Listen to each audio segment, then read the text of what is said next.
পানি নেই খালে, এ কারণে মাটি ফেটে চৌচির। পাশে শ্যালো মেশিনের সেচ দিয়ে চলছে চাষাবাদ।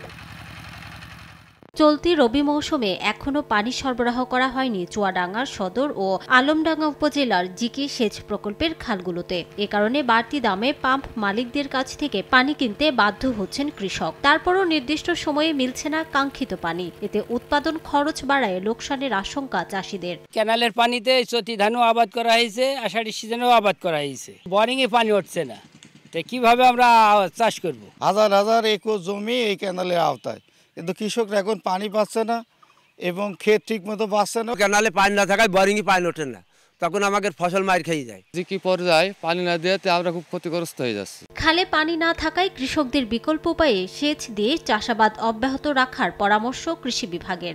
আমরা প্লাস মাঠ পর্যায়ের উপসহকারী কৃষি কর্মকর্তা তারা কৃষককে পরামর্শ দিচ্ছি বিকল্প সেচের জন্য। আমরা কৃষকের পাশেই আছি।